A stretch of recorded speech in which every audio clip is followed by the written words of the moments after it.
کله چې کافر په مسلمان حمله کوي په دې وخت کې جهاد داسې فرض عین ګرځېږي چې په یو کور کې دوه ورونه دي دا یو جنګ ته لاړ د بل غاړه پرې نه خلاصه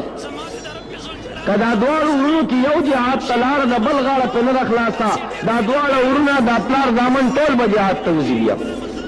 او که اونواته په کورنۍ کې لس کسانو نه جهاد ته لاړه یو پاتې شو د دې یو غاړه ورباندې بنده ده انشاءالله تاسو به ټول تیاری کوئ که دا حمله چېرته وشوه او مشران یې که کشران یې جهاد در باندې فرض ګرځېږي موږ در باندې خپله غاړه خلاصوو په یو آواز په یوه صدا په یو لبیک سره به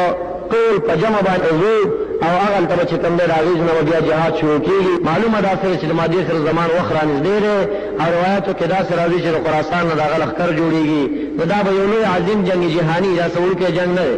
دا یو جنګ جهاني به جوړېږي اوس هم تاسې خبرونه واورئ هغې کې دا لوی لوی سیاستدانان تبصرې په دې باندې کوي چې معلومه دا ده چې دا راته درېیم لوی جنګ جهاني ښکارېږي داسې خبرې مشران کوي او سیاستدانان نو همداسې ده چې دا یو لوی جنګ جهاني دی د هغې ابتدا ده او په دې کې به انشاءالله په کلکه باندې شرکت کوو ستاسې په دې باندې رضا ده که شرکت به کوو که نه به کوو نچوړ او خلاصه زما د بیان دا ده چې اوده کېږئ ما دا وخت د خوب نه دی ظلم انتها ته رسېدلی ظلم کفر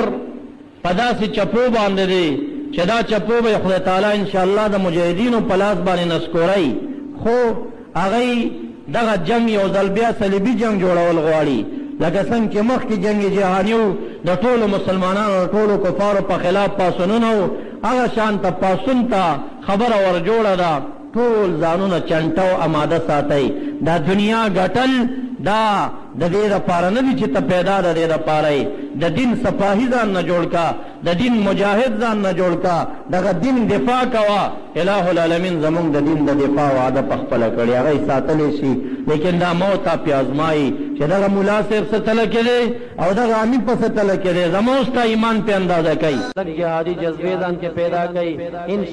انشاءالله جهاد بیا شروع کېدونکی دی اوس هم شروع دی او دغه مسلمانان چې د هغې د الحرب والسجال جنګ د رټ بوکه ده مقصد یې دا دی چې ډکه بوکه د فخر نه کوي چې زه ډکه یم د هغې د تشېدو نمبر دی تشه بوکه دې داسې نه وایي زه ولې تشه یم د هغې د ډکېدو نمبر دی د مسلمانانو بوکې که تشه ښکاري دا زر تر زر ډکېدونکي دي که د کافرانو بوکې ډکې ښکارېږي دا انشاءالله زمونږ په سترګو لیدلی حال به وګورئ چې د کافرانو دا بوکې به رب ذوالجلال موږ ته شرموي